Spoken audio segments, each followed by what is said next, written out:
Corkscrew at Silverwood is one of the most historically significant roller coasters of all time. Corkscrew is the first modern looping coaster. Without this ride, we may not have the hundreds of inverting coasters that followed. But how does the on-ride experience hold up? I will discuss that in this review. Corkscrew was not the first coaster to actually invert though. That honor goes to a series of rides built in the 1800s. But these coasters were highly flawed. The flip-flap railway at Coney Island featured a perfectly circular loop, leading to high positive g-forces. The loop-the-loop at Coney Island was more comfortable, as the loop was slightly oval-shaped, but it had putrid capacity as it could only handle one car at a time, accommodating just 48 riders per hour. The industry would go decades until the inverting coasters revived in the 1970s. Aerodynamics was a revolutionary ride manufacturer. In 1959, they opened the first roller coaster with tubular steel track in the Matterhorn bobsled at Disneyland. A decade later, they decided to bring back the inversion.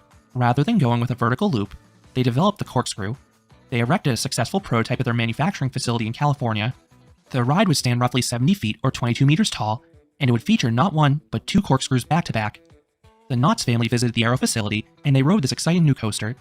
They were so impressed that they purchased the prototype and had it reassembled at Knott's Berry Farm for the 1975 season. It would open as the Roaring 20s Corkscrew. Aero would build 3 other corkscrew coasters that very year, but the one at Knott's had the distinction of opening first. Aero would go on to build roughly a dozen clones of the original corkscrew coaster. These rides were compact and simple, with those two corkscrews being the main selling point. Aero would later offer the loop screw variant that added a vertical loop in between the drop and first turnaround. Both Aero and other manufacturers started developing larger and more complex looping coasters throughout the late 1970s and much of the 1980s. One such example was the Boomerang coaster by Vekoma. This ride had 3 inversions, and it also was a shuttle coaster, meaning guests would experience the layout going both forwards and backwards.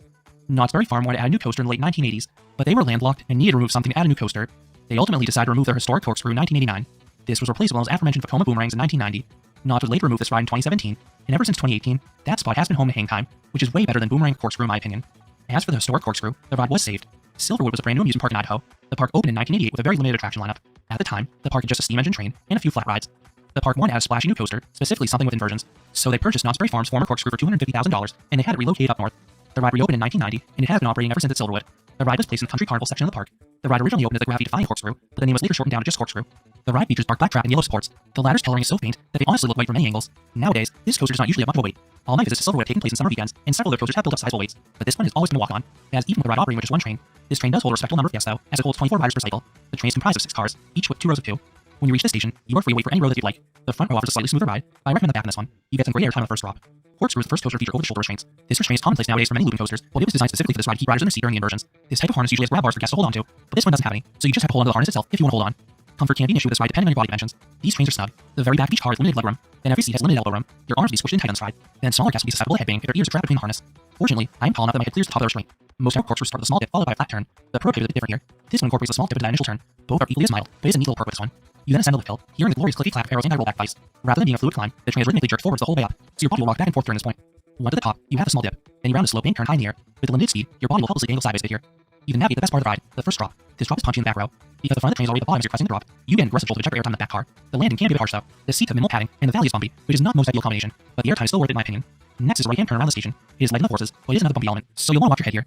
Then you have the signature back corkscrews. These are not snappy like the corkscrews down with beam loopers. These ones are slower and more graceful. You get a smidge weightlessness to the apex of each though. You may just want to brace yourself entering the next thing's element. It is possible to hit your head there. You then have a 180-degree turn. This is slow and forgettable. You then wildly come to a stop and brakes, and then you return to the station, ending the experience. This coaster is super short, as it only has few elements, and it covers just 1,250 feet, or 380 meters of track.